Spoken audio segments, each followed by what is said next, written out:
नमस्कार, सुस्वागतम। विद्यार्थी कल्याण परिषद में एक बार फिर आप लोगों का स्वागत है। आशा करता हूं कि आप सभी लोग अपने अपने घरों में कुशल पूर्वक होंगे। बेटा, कई बार क्या होता है जीवन में कि छोटी छोटी बहुत सारी घटनाएं होती है जिसमें हम ध्यान नहीं देते और वो बाद में बहुत बड़ा रूप धारण कर लेती है। उसी प्रकार से जब हम छोटी क्लास में कोई छोटा विषय पढ़ते हैं तो उस पर ध्यान नहीं देते, और जब ध्यान नहीं देते तो जैसे जैसे बड़ी क्लास बढ़ती चली जाती है, बड़ी कक्षा में हम चले जाते हैं, तो उसमें हम गलतियां कर बैठते हैं और वही गलती एक हमारी आदत बन जाती है। और जब हम किसी बड़ी परीक्षा में बैठते हैं तो वो गलती वहां दोहराते हैं। इसलिए मैं चाहता हूं कि आप सभी लोग छोटे छोटे विषय पे भी ध्यान दें और उसको उसी प्रकार से गहराई से समझे जिस प्रकार से आप अपनी पुस्तकों के दूसरे अध्याय समझते हैं। आइए, आज हम आपके सामने एक छोटा सा विषय लेकर उपस्थित हुए हैं जो हिंदी का है, उपसर्ग और प्रत्यय। ये प्रत्येक परीक्षा में पूछा जाता है।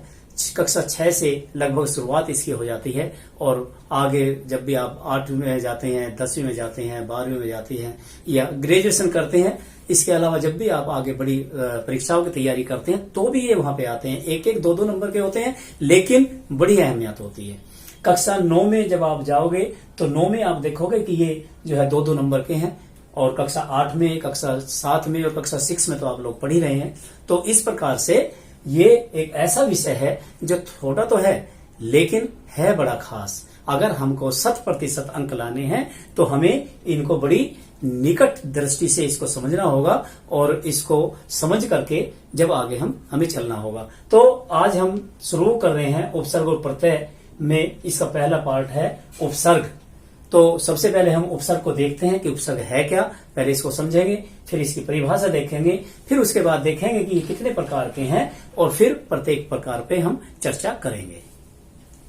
उपसर्ग जैसे ये नाम है, नाम को अगर हम इसको तोड़ते हैं इसका, तो हमारे सामने 2 शब्द उभर के आते हैं, उप जमा सर्ग। उप का मतलब है निकट, जैसा उपनिषद, वैसे ही उपसर्ग है। उप का मतलब होता है निकट या पास में, और सर्ग का मतलब होता है निर्माण या प्रकृति, प्रकृति का निर्माण करना। जैसे तो सर्ग कहते हैं प्रकृति को या निर्माण को कहते हैं। उप का मतलब है निकट, मतलब पास जाकर निर्माण करना। मतलब किसी के पास में, किसी शब्द के पास में कोई शब्दांश जाकर के जब कोई नए शब्द का निर्माण करता है तो वो उपसर्ग कहलाता है। ये इसका हम शब्दार्थ करते हैं।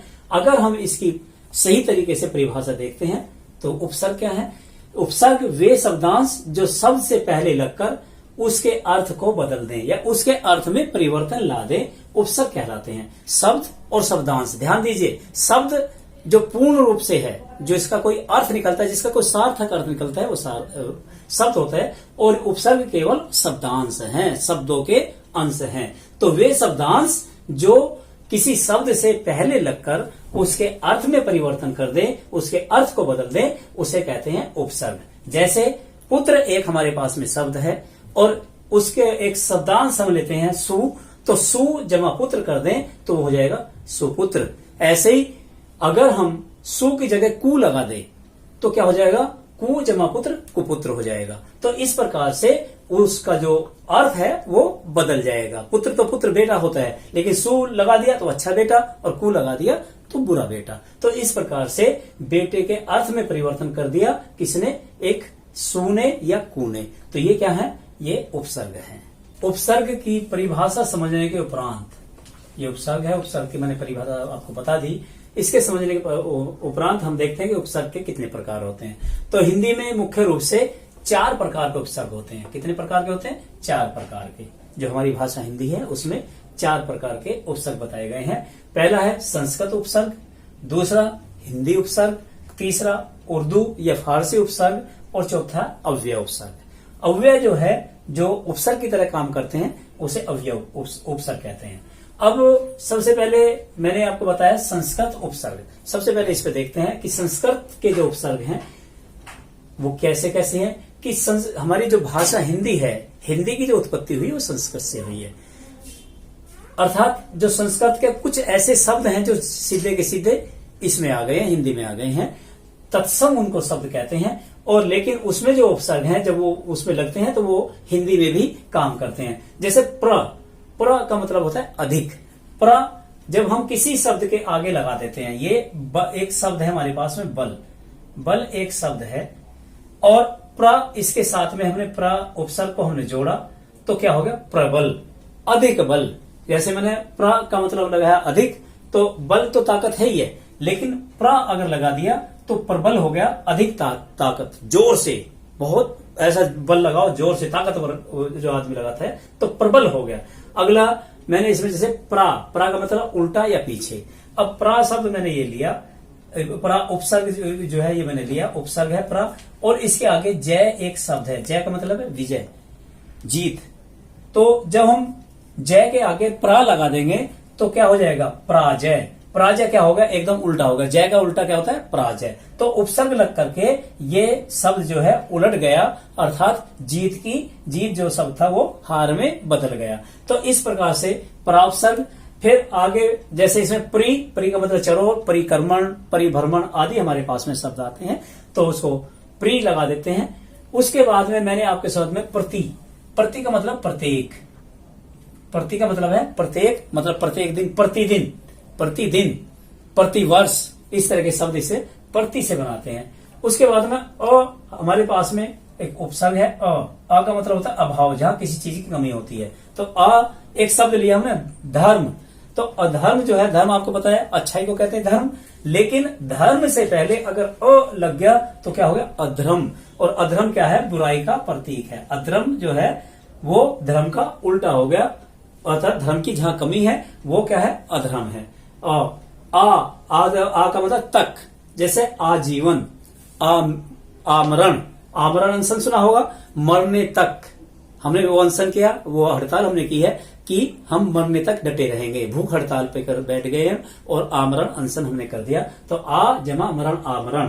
फिर उसके बाद में अप का बुरा, अप का मतलब बुरा है, अव का मतलब है पतन, अनु का मतलब पीछे, और सु का मतलब है अच्छा। जैसे मैंने आपको यहाँ पे बताया सु जमा पुत्र, सुपुत्र हो गया, कु जमा पुत्र कुपुत्र। तो इस प्रकार के जो ये हैं, ये सारे उपसर्ग संस्कृत भाषा से ऐसे कैसे उठा करके हिंदी भाषा में ले आए हैं। तो इस प्रकार से हमारे ये पहले जो इसका पहला भाग है वो है संस्कृत उपसर्ग जो पूरा हुआ। अब संस्कृत उपसर्ग खत्म हुए, इसके बाद में हम जो है अब हिंदी उपसर्ग समझते हैं कि हिंदी उपसर्ग क्या है। अब मैंने वैसे तो आपको बताया था कि हिंदी की जो उत्पत्ति हुई है वो संस्कृत से हुई है, जिसमें बहुत सारे शब्द संस्कृत के हैं, उर्दू के, फारसी के, दूसरी भाषाओं के आ गए, तो इस तरह से हिंदी का निर्माण हुआ है। लेकिन हिंदी के भी अपने कुछ उपसर्ग हैं जो आपके सामने उपस्थित है इस तरह से। जैसे अन का मतलब होता है अभाव, कमी, ठीक है ना। मतलब अन जो है हमारे पास में एक उपसर्ग है और इसके आगे अगर हम एक शब्द लगाते हैं होनी लिख दे, होनी का मतलब होना, किसी काम का होना क्या कहलाता है, होनी कहलाता है। तो अन के ये होनी के आगे अगर अन लगा दिया तो क्या हो गया अनहोनी, मतलब जो होना था वो नहीं हुआ, जो अनहोना था वो हो गया। मतलब कहते हैं अनहोनी घट गई, मतलब क्या है कहीं दुर्घटना घट गई, अनहोनी हो गई। तो अनहोनी के आगे अन लगा दिया, अनहोनी हो गया। क्यों हो गया, क्योंकि अन का मतलब है अभाव, मतलब वो चीज नहीं हुई जो होनी थी, दूसरी चीज होगी। दूसरा है अध का मतलब आधा, अध का मतलब है आधा, आधा का मतलब है जैसे पका एक शब्द है और इससे पहले अध लगा दिया तो क्या होगा अध पका, मतलब पूरा पका हुआ नहीं है, अध पका मतलब कच्चा रह गया, ठीक है। तो इस तरह अध हो गया। और उसके बाद में अव का मतलब है हीन, और उन का मतलब है कम, वो हिंदी में कम होना, मतलब 29, 39 जो है 40 से एकम 39, 30 से एकम 29, तो इस तरह से 59 है, 69 है, इस तरह बहुत सारी जो गिनती आएंगी वो एक कम, जहां कम हो जाए वहां उन हो गया। भर का मतलब होता है पूरा, भर एक उपसर्ग है और इसका मतलब है पूरा। भर मान लिया पेट किसे पहले लगा देते हैं भर, तो ये हो जाएगा भर पेट, मतलब पेट तो आपको पता ही है पेट है, लेकिन अगर हमने कोई खाना खाया तो कैसे खाया, भर पेट खाया। तो भर शब्द वो उपसर्ग लगा करके ये भर पेट एक नया शब्द आ गया, एक नए अर्थ के सामने आपके सामने प्रस्तुत हुआ। फिर नी का मतलब रहित, मतलब कम होना, और दू का मतलब बुरा, दुराचार, आचार से पहले दू लगा दो तो दुराचार हो जाएगा। तो इस तरह से ये हिंदी के जो उपसर्ग हैं, इसमें कुछ संस्कृत के भी आ जाते हैं, लेकिन ये हिंदी के अपने उपसर्ग हैं जो इस प्रकार से आपके सामने प्रस्तुत हुए। तो अब आगे हम उर्दू या फारसी के उपसर्गों का वर्णन अभी करते हैं अगले इसमें। आइए अब उर्दू फारसी के जो उपसर्ग हैं उस पर ध्यान दे लेते हैं। मैंने आपको पहले भी बताया कि हमारी जो भाषा हिंदी है इसमें विभिन्न भाषाओं के शब्द आए हुए हैं, तो शब्दों के साथ में उपसर्ग प्रत्यय भी हर एक भाषा से लिए गए हैं। तो उर्दू के जो उपसर्ग हैं इसमें जैसे अल का मतलब होता है निश्चित, कम का मतलब हीन, बे का मतलब बिना, बद का मतलब बुरा, ला का मतलब रहित, खुश का मतलब अच्छा, ना का मतलब अभाव, हर का मतलब प्रत्येक, सर का मतलब मुख्य और गैर का मतलब निषेध। कैसे देख लेते हैं एक बार। ये उर्दू फारसी के अल का मैंने आपको बताया निश्चित, विदा एक शब्द है, विदा से पहले अल लगा दिया तो अलविदा हो गया, ठीक है ना। ऐसे मैंने आपके सामने कम बताया था, कम के साथ में अक्ल लगा दिया तो कम अक्ल हो गया, ठीक है ना। ये कम दिमाग हो जाएगा, या कम वक्त हो जाएगा, इस तरह से। बे का मतलब मैंने बताया था आपको कि इसमें बे का मतलब बिना होता है, तो रहम किसी पे रहम करना, किसी पे दया करना, रहम का मतलब होता है दया।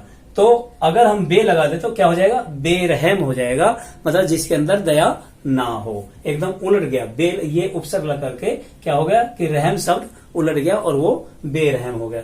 तो इस प्रकार से उर्दू फारसी के जो उपसर्ग हमारी भाषा में आए हैं उनके जो है उनके पीछे हम शब्द लगा करके हम नया शब्द का निर्माण कर सकते हैं। आइए अब हम अव्यय समझ लेते हैं कि अव्यय है क्या। हमारी संस्कृत भाषा में कुछ ऐसे अव्यय हैं जो ऐसे उठकर हिंदी में आए हैं। अव्यय, पहले तो अव्यय जान लेते हैं कि अव्यय क्या है। अव्यय वे शब्दांश होते हैं या शब्द होते हैं, दोनों चीज होते हैं, शब्द भी होते हैं और शब्दांश भी होते हैं अव्यय, कि जिसका ह्रास ना हो या जिसमें परिवर्तन ना लाया जाए, ठीक है ना। ऐसे इसको अविकारी भी कहते हैं। जैसे शब्द मैंने आपको पढ़ाए थे तो मैंने बताया था अविकारी शब्द। अविकारी शब्द वे शब्द होते हैं जिसमें कोई परिवर्तन नहीं लाते, लिंग की, वचन की, काल की वजह से किसी में कोई परिवर्तन ना हो, ऐसे जो शब्द होते हैं, शब्दांश होते हैं, वे अव्यय कहलाते हैं। तो ये जो अव्यय हैं, जो संस्कृत के जो अव्यय हैं, वे जो है इसमें किसका उपसर्ग का काम भी करते हैं हिंदी में। तो वे कुछ आपके सामने मुख्य रूप से मैंने प्रस्तुत किए, जैसे अ है, अन है, सा है, पूरा है, चिर है, सह है। जैसे अव्यय मैंने अ का बताया, अ जमा ज्ञान, ज्ञान आपको पता है नॉलेज इंग्लिश में बोलते हैं, और अ अगर लगा दिया तो क्या हो गया, अज्ञान हो गया, जिसको ज्ञान ना हो। ऐसे ही अन से के साथ में एक शब्द है पढ़ का मतलब पढ़ना है, पढ़ धातु है, तो उससे पहले अन जब हमने प्रत्यय लगाया तो क्या हो गया, अनपढ़ हो गया। ऐसे ही परिवार एक हमारे पास में शब्द है, और परिवार के में जब हम स लगा देते हैं तो सा परिवार सहित हो जाता है, कि परिवार के सहित, सा का मतलब सहित, सा परिवार। आपने देखा होगा जब किसी के यहाँ शादी या कहीं पार्टी वगैरह का जब न्योता आता है, जब लव आता है, तो उस पर लिखा होता है स परिवार, मतलब परिवार के सहित आपको आना है। तो इस प्रकार से ये जो अव्यय हैं ये भी उपसर्ग का काम करते हैं। तो इस प्रकार से हिंदी में मैंने आपको उपसर्ग बताई 4 प्रकार के। एक नंबर संस्कृत उपसर्ग, नंबर 2 हिंदी उपसर्ग, नंबर 3 उर्दू या फारसी का उपसर्ग, और नंबर 4 वे अव्यय जो उपसर्ग का काम करते हैं। तो इसके अलावा और कोई उपसर्ग नहीं है जो है।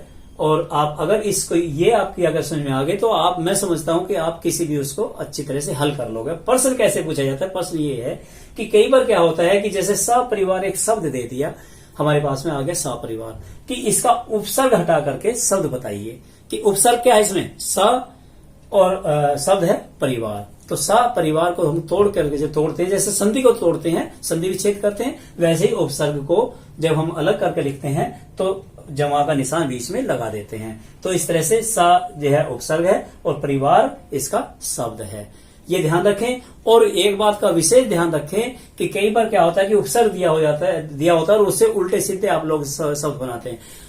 कब बनेगा उपसर्ग? उपसर्ग जब ही होगा जब तुमने जो तोड़ा है उसको और उसका भी कोई अर्थ निकलता हो। अगर उसमें कोई अर्थ नहीं निकलता है तो इसका मतलब वो शब्द टूटेगा नहीं, वो अपने आप में पूर्ण शब्द है, उसमें कोई उपसर्ग नहीं लगा हुआ। तो इसलिए मैं बार बार आपको यही बात समझाता हूं कि आप ऐसे शब्द चुनिए जिसके उपसर्ग हटाने के बाद भी अर्थ पूरा निकलता हो, ठीक है ना। तो अगर आप ऐसा करोगे तो मैं समझता हूं आप परीक्षा में पूरे नंबर लेकर आओगे। अब इसके बाद में हम करेंगे प्रत्यय। अब प्रत्यय समझेंगे कि प्रत्यय क्या होता है। प्रत्यय के बारे में जान लेते हैं, प्रत्यय क्या होता है और कितने प्रकार के होते हैं। प्रत्यय वे शब्दांश जो किसी शब्द के पीछे लगकर उसका अर्थ बदल दे प्रत्यय कहलाता है। जैसे मानव एक शब्द है और उसके पीछे ता प्रत्यय लग गया तो वो मानवता हो गया। दूसरा आपके सामने है एक शब्द है गुण, और गुण के साथ में वान प्रत्यय लग करके इसका अर्थ बदल दिया, गुणवान हो गया। ऐसे धन, धन के साथ में ई प्रत्यय लग करके धनी हो गया। तो इस प्रकार से वे शब्दांश जो किसी शब्द के पीछे लगकर उसका अर्थ बदल दे प्रत्यय कहलाते हैं। जैसे मैंने उपसर्ग के बारे में बताया था कि वे शब्दांश जो किसी शब्द के आगे लग करके उसके अर्थ में परिवर्तन करते हैं उपसर्ग कहलाते हैं। वैसे ये एकदम उसके अपोजिट है, उसके एकदम उल्टे हैं कि किसी शब्द के पीछे लग करके उसका अर्थ बदल दे प्रत्यय कहलाते हैं। प्रत्यय के भेद, प्रत्यय के दो भेद हैं हमारी हिंदी में, एक है कृत प्रत्यय और दूसरा है तद्धित प्रत्यय। दो तरह के प्रत्यय हैं। पहले कृत प्रत्यय या कृंदत प्रत्यय पर एक बार दृष्टि डालते हैं कि ये क्या होते हैं। आइए सबसे पहले अब हम देखते हैं कृत या कृतदंत प्रत्यय किसे कहते हैं। तो जो प्रत्यय क्रिया के मूल रूप अर्थात धातु रूप जो आपने पढ़े हैं, धातु के साथ लगकर नए शब्द की रचना करता है, वह कृत या कृदंत प्रत्यय कहलाता है। ये बड़े बच्चों के लिए, छोटे बच्चे जो है सीधे सीधे जो मैं उदाहरण बोलता जा रहा हूं छोटे बच्चे केवल उस पर ध्यान दें। लेकिन जो बड़े बच्चे हैं, जो 9th क्लास के बच्चे हैं या उससे बड़ी क्लास के बच्चे जो कंपटीशन की तैयारी कर रहे हैं, वो बड़े ध्यान से देखें इसको कि जो प्रत्यय क्रिया के मूल रूप अर्थात धातु रूप के साथ लगकर नए शब्द का निर्माण करते हैं, वे कृत या कृतदंत प्रत्यय कहलाते हैं। इसके 5 प्रकार हैं, 5 प्रकार के शब्द बनते हैं। नंबर एक जो बनेगा, इसमें का खंड हमने दिया है, कृत्रिवाचक बनाने वाले प्रत्यय। कृत्रिवाचक कैसे बनाएंगे? जैसे पठ हमारे पास में धातु है, इसमें अक प्रत्यय लगा दिया तो पाठक, पाठक पढ़ने वाला है। ये पुस्तक पाठकों ने पढ़ी, मेरी पुस्तक पाठकों ने पढ़ी, तो पाठक जो है इसमें बन गया किसे? अग लगने के बाद में। ऐसे ही रख धातु है, रख के साथ में वाला लगा तो रखवाला, रखवाला मतलब सुरक्षा कर्मी। तो इस तरह से कृत्रिवाचक ये सब प्रत्यय हैं। इसके अलावा और भी हैं, जैसे अक्कड़ है, भुलक्कड़, भूल जमा अक्कड़, भुलक्कड़। आक है, ऐरा है, दार है, लंबरदार, सरदार, वो और सारे बहुत सारे इसमें आ जाए। और आकू, लड़ाकू, इस तरह से हमारे ये शब्द बन जाएंगे। दूसरा नंबर खा खंड, इसमें क्रमवाचक बनाने वाले प्रत्यय। उसमें जैसे खेल एक शब्द है, क्रिया है खेल, और उसके साथ में ओना लगा दिया तो खिलौना, खिलौना हमारा बन गया। और ऐसे ही एक लिख क्रिया है, लिख के साथ में ना लगा दिया तो लिखना हुआ। तो इस तरह से हमारे ये क्रमवाचक बनाने वाले प्रत्यय हो गए। अब नंबर 3 है करणवाचक बनाने वाले प्रत्यय।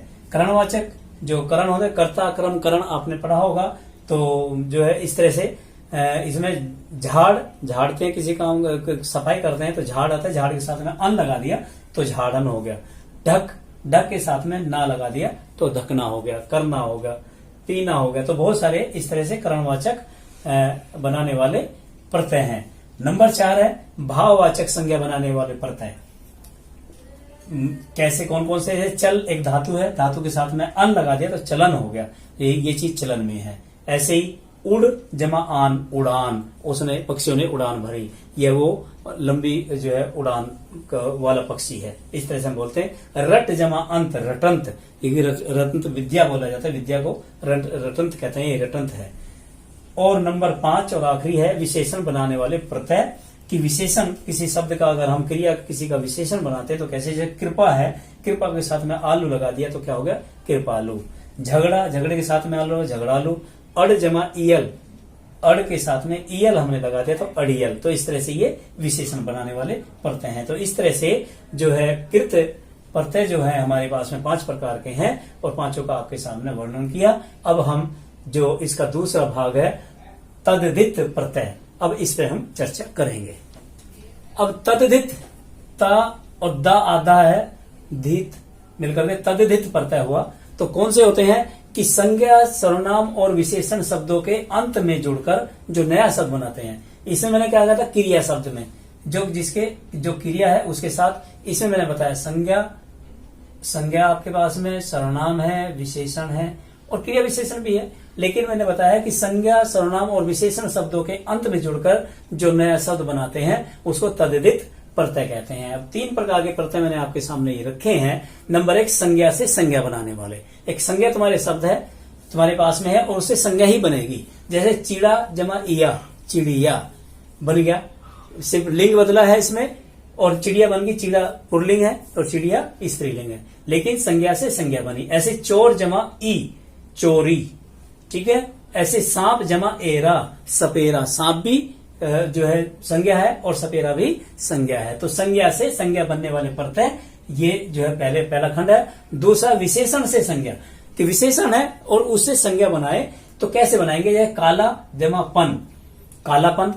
बालक जमा पन, बचपन हो जाएगा। इस तरह से जो है मीठा जमा आस, मिठास। मीठा क्या है? विशेषण है, लेकिन आस लगा दिया तो मिठास हो गया। मिठास क्या हो गया? संज्ञा बन गई। ऐसे काला क्या है? विशेषण है, लेकिन पन लगा दिया तो संज्ञा बनी, कालापन बन गया। तो इस तरह से विशेषण से संज्ञा बनाने वाले ये प्रत्यय कहलाते हैं। और नंबर 3 है संज्ञा से विशेषण। हमारे पास में संज्ञा और उसका अगर विशेषण हमें बनाना है तो हम कैसे बनाएंगे? जैसे भूख है, भूख के साथ में आ लगा दिया तो भूखा। भूख क्या थी?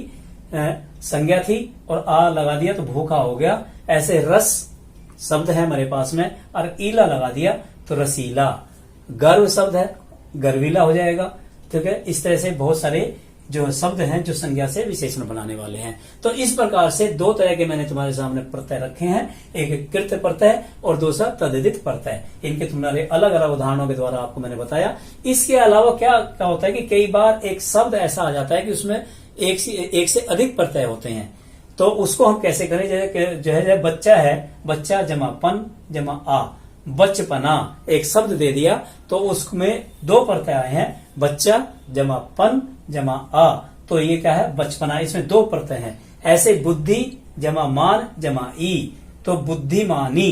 तो इस तरह बहुत सारे शब्द हैं जिसमें 2 प्रत्यय का प्रयोग होता है। और कई बार क्या होता है कि एक ही शब्द में शब्द एक होता है, उसमें उपसर्ग भी होता है और प्रत्यय भी होता है। दोनों अलग करने हैं, शब्द लिखना है। कई बार ऐसा आ जाता है कि उपसर्ग भी अलग करना है और प्रत्यय भी अलग करना है और उसका शब्द निकालना है। तो इस तरह के शब्द जैसे अ जमा नियम जमा इत, तो शब्द क्या हमारे पास में? नियम है हमारे पास, एक शब्द है हमारे पास में नियम। तो इससे पहले क्या लगेगा? उपसर्ग लगेगा और बाद में क्या लगेगा? प्रत्यय लगेगा। तो अ जमा नियम जमा इत, अनियमित। ऐसे ही मान है एक शब्द हमारे पास में और मान के साथ में अगर अप लगा दिया अपमान हो गया और जमा प्रत्यय लगा दिया इत, तो क्या हो गया? अपमानित। तो इस प्रकार से हमारे पास में उपसर्ग और प्रत्यय हमें अलग करने का मैंने आपको तरीका बताया था कि हमारा जो शब्द ना बिगड़े। अगर शब्द बिगड़ गया, अगर शब्द का कोई अर्थ नहीं निकला, तो इसका मतलब आपने गलती की है कहीं ना कहीं। उपसर्ग और प्रत्यय अलग करने में आप उस समय देख लेना, जो आपको अलग करने के बाद में जो शब्द मिले उसका कोई ना कोई अर्थ निकलना चाहिए। अगर उसका अर्थ नहीं निकलता है, इसका मतलब आपने गलती की है। तो इस बात पे ध्यान दें और ये बड़ा इंपॉर्टेंट है। आप लोग गलती करते हैं जल्दी में, आपको लगता है बड़ा इजी शब्द है और सरल होने की वजह से आप जो है बहुत जल्दी कर देते हो और जिसकी वजह से आपके नंबर कट जाते हैं। जो बच्चे 100% अंक लेने वाले हैं वो 2 नंबर से नीचे रह जाते हैं, 1 नंबर से पीछे रह जाते हैं। तो अगर आपको 100% नंबर लेने हैं तो आपको उपसर्ग प्रत्यय बड़े सावधानी पूर्वक पढ़ने होंगे, समझने होंगे और तभी आप 100% अंक प्राप्त करने होंगे। ठीक है, इस प्रकार से ये मैं जो है उपसर्ग और प्रत्यय वाला जो चैप्टर है ये समाप्त हुआ। सभी बच्चे जो है इसको करें और मैं आशा करता हूं कि उपसर्ग प्रत्यय आपको अच्छी तरह समझ में आ गया होगा। आप जो है ना वीडियो को देखें, लाइक करें, शेयर करें। धन्यवाद। जय Hind. ¿Qué onda, muchacho? Arriba las manos, caballo moreno, penetra tu barrio, ese new rock, rock, back frente.